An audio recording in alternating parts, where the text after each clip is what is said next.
dia. Oi de novo para vocês.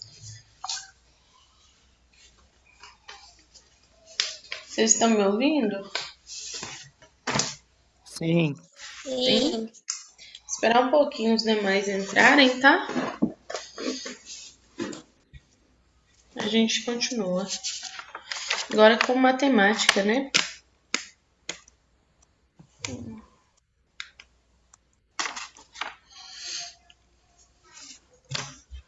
Já vão colocando aqui no bate-papo o nominho de vocês, a turma. Tá? É isso. Essa semana a gente tá mais com teoria. A partir de semana que vem já vou começar a montar as atividades para vocês irem fazendo, tá bom?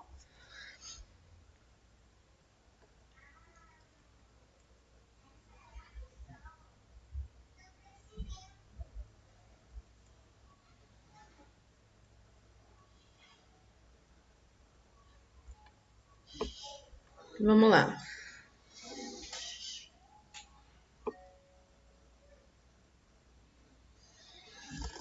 Vocês já estão vendo minha tela? Sim. Continuar lá com o conjunto dos números reais. Então, só para relembrar, né? A gente tinha feito essa pergunta aqui, ó. Deixa eu ele carregar. Aqui. Existirão números decimais que não sejam exatos e nem dízimas? Ou seja, números decimais não racionais? Vocês lembram dessa resposta? Alguém lembra? Ih, professora, eu não lembro de nada. Quem não lembra de nada?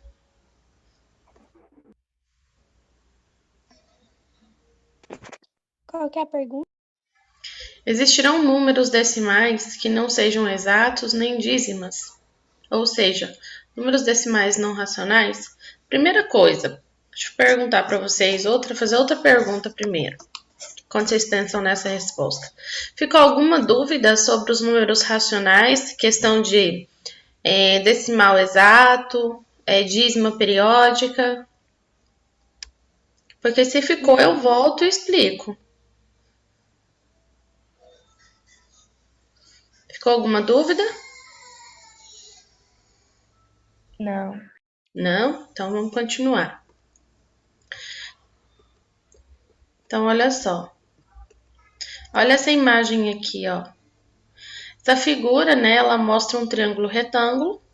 Os catetos dela medem uma unidade. E aí a gente precisa calcular a hipotenusa.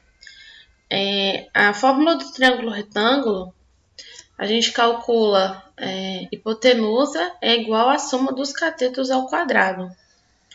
Então, ó, como os catetos tudo valem 1, a hipotenusa é o que eu estou procurando, aqui no lugar tá o x, então, ó, hipotenusa ao quadrado é igual à soma dos catetos ao quadrado.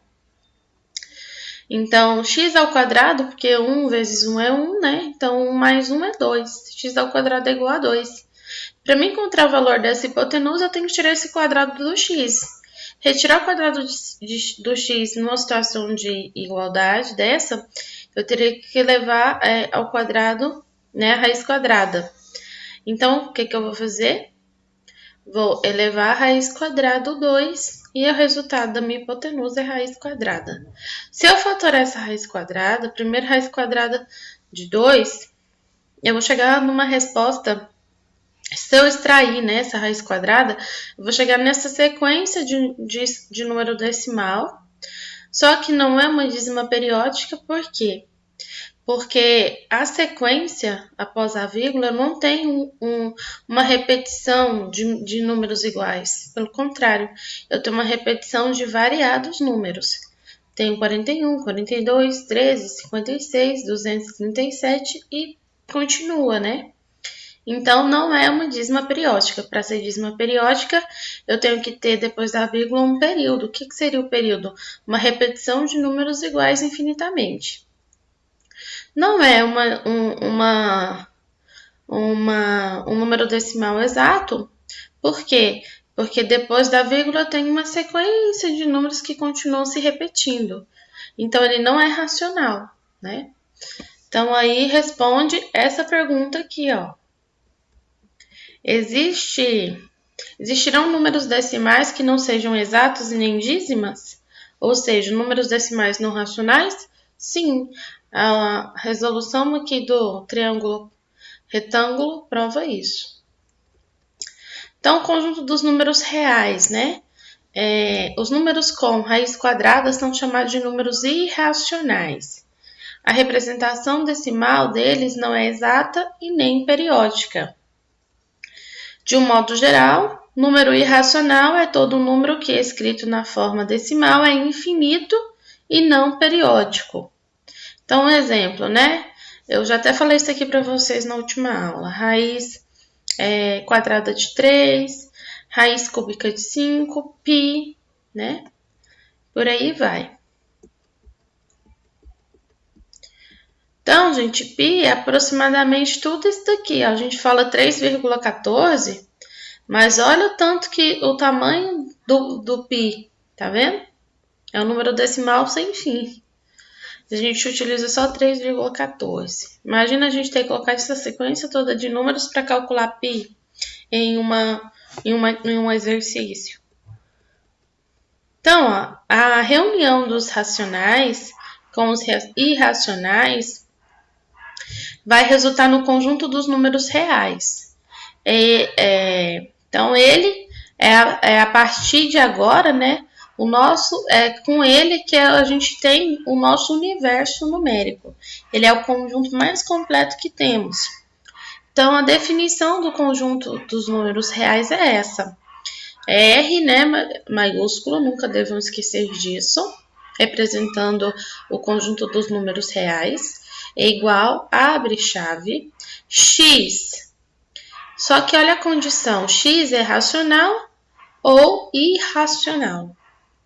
Então, ou seja, eu tenho dentro do conjunto dos números reais, o conjunto dos números naturais, o conjunto dos números inteiros, o conjunto dos números racionais e agora todos aqueles números que são considerados irracionais, que é os de raiz quadrada. Ficou claro isso? Fecho chave. Ficou claro? Sim. Ótimo. Então, vamos continuar.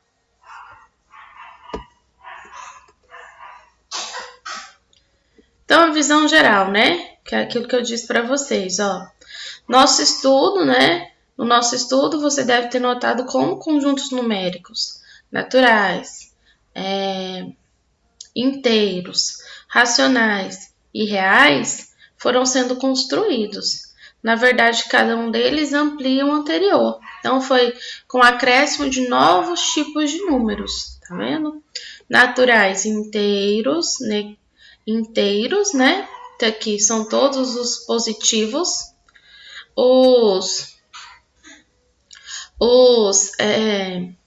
Ai, gente, fugiu o nome desse aqui. Conjunto dos números inteiros. Entra todos os naturais, que são todos os números inteiros positivos e também todos os números inteiros negativos. Conjunto dos números racionais. São todos esses dois aqui, mais os fracionários, tá? E agora, a gente tem todos esses números aqui dentro do conjunto dos números reais, mais os irracionais, tá? Então, olha para vocês verem quanto foi evoluindo. Começamos inicialmente somente com os números positivos do conjunto natural. Com os números inteiros, a gente acrescenta os inteiros negativos. Com o conjunto dos números racionais, a gente acrescenta os fracionários. E com o conjunto dos números reais, a gente acrescenta os irracionais, que são as raízes quadradas. Ficou claro isso? Então, uma visão geral do que seria o conjunto numérico era isso de acordo com o diagrama, tá vendo? Os naturais, tá aqui no centro. Inteiros negativos, tá aqui, a segunda coluna. Os racionais, que são os fracionários, está aqui na terceira coluna, e os irracionais, a última coluna, que quer dizer que engloba todos esses outros três conjuntos numéricos. Então, pessoal, os números reais, né, como pontos de uma reta, a gente vai ter as seguintes observações. Então, ó, conjunto dos reais, né, dos números reais, podem ser colocados em correspondência com o conjunto dos pontos de uma reta. Então, para isso a gente vai definir que o sentido positivo indicado pela seta, então tem que ter um sentido positivo indicado pela seta, um ponto, zero, que é chamado ponto de origem, que se associa ao zero, e uma unidade de medida arbitrária, tá? A esta reta a gente dá o nome de reta real ou eixo real, como mostrado aí na imagem. Os números reais, como pontos de uma reta, né? Que tem uma figura. Na reta, figura, marcamos os pontos. 0 para O, 1 para A, menos 3 e 5 para B, 4 para C e menos 2 para D, tá?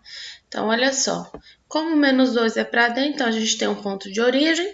O que está antes do ponto de origem são os negativos. E o que vem depois do ponto de origem são os positivos. Nessa representação do ponto 1, 1 é a abscissa ou coordenada do ponto A. Em geral, a gente escreve que P para X é para indicar que o ponto P está associado ao número X, tá? Então, tá aí mais uma. Isso que é importante vocês saberem quando a gente for estudar função, viu? Então, a reta ela estabelece a ordenação, né, para os números reais, que são expressas em relação de desigualdade. Então, A e B são dois reais distintos, então nós vamos ter A menor que B, que A é menor que B, significa que na reta real A está à esquerda de B. E quando A for maior que B, quer dizer que na reta real, A está à direita de B. Então, o que quer dizer isso aqui? Que quando A é menor que B, então A vai estar sempre à esquerda, tendendo. E quando ele é maior, sempre à direita, tá? Seria isso aqui, ó. Aqui, ó. Se A é menor que B, então ele vai estar aqui à esquerda. Se A é maior que B, então ele vai estar aqui à direita, tá? Seria isso. Espera aí. Isso. Então, ó, na figura a seguir, a gente tem alguns pontos, né? De números reais, que são o O, o P e o Q. O O sempre se relaciona ao ponto de origem, então é isso aqui, ó, queridos, ó. Quando P é menor que zero, P ele é negativo, então ele está aqui à esquerda. Quando o Q é maior que zero, então ele é positivo, ele vai estar aqui à direita. Mas se P é menor que zero e zero é menor que Q, então zero está entre P e Q, que é o que acontece aqui, ó. P é menor que zero e zero ele é menor que Q, tá? Dúvidas? Não. A relação, né, de A menor ou igual a B significa que A ele é menor que B ou A é igual a B. E a relação de que A é maior ou igual a B vai dizer que A é maior que B ou A é igual a B, tá? Então, é isso aqui, ó. A é menor ou igual a B e A é maior ou igual a B. Exemplo, gente, ó. 5 menor ou igual a 3, quer dizer que 5 é maior ou igual a 3. Menos 2 é menor ou igual a 1, quer dizer que menos 2 é menor ou igual a 1. Então, a figura ela mostra, vamos a um exemplo. A figura ela vai mostrar, inclusive o último, né? A figura ela vai mostrar a reta real, em que 0 é a origem, são dados os pontos A, B, e sabe-se que o OA é igual ao ponto OC. Então, olha só. Quais são as abscissas do ponto O e C? 0 e menos A. Tá? Então, olha só. Tá pedindo, tá falando que é 0 e menos A, tá bom? Quais são as abscissas do ponto O e C? Ponto O, ponto C. Então, eu tenho aqui o ponto de origem, que é 0, e o menos A, tá? Complete os pontilhados com sinais de desigualdade ou menor ou maior, tá? Olhem aqui, ó. A é menor ou maior que 0? Menor, tá do lado esquerdo. B é maior ou menor que 0? B tá do lado direito, é maior. Menos A é menor ou maior que 0? Menos A. Menos A tem que ser menor também, gente. Menos B, esse sinal aqui, ó, tá de maior. Menos A quer dizer que menos A é maior que 0. Não, tá errado isso. B mais A. B mais A é maior que 0? Sim. A e B é menor que 0? A ao quadrado é maior que 0? Se eu pegar o A ao quadrado. Outra coisa, vocês sabiam que todo número elevado a expoente par, o sinal dele fica positivo? Vocês sabiam disso? Quem sabia? Quem sabia? Alguém? Pelo jeito não, né? Todo número negativo elevado a expoente par, o resultado é positivo, tá? Então nunca esqueçam disso. Ah, que ótimo, a Elane sabia. Menos B menor que A, tá? Então é isso. Meninos, de conteúdo de conjunto numérico a gente fecha aqui. Agora a gente vai praticar com exercício. Me diga uma coisa, ficou alguma dúvida? Não. Certeza? Não. Não tem dúvida nenhuma. Posso passar a atividade para vocês fazerem? Tá tudo tranquilo? Então, ótimo. Já vou montar a atividade para vocês para a nossa próxima aula de matemática para vocês resolverem, tá? Vai ser daquela forma que eu disse. Vou mandar um link para vocês acessarem e responder. Meninos, então tenham um bom dia, né? Não vou despedir de vocês que eu não olhei o horário de manhã. Talvez a gente ainda possa ter uma aula amanhã. Não vou falar uma boa semana, né? Então tenham um bom dia, bom restante de aula aí também. Fiquem com Deus e até a nossa próxima aula. Tchau, tchau, viu? Todos colocaram aqui para mim nome no bate-papo, turma, para frequência de matemática? Sim? Coloquei. Sim. Tá bom, Sim. então. Então posso encerrar, né? Pode sim. Tchau, professora. Fiquem com Deus, viu? Abraços. Tchau. Amém. Tchau, Deus também. professora. Tchau.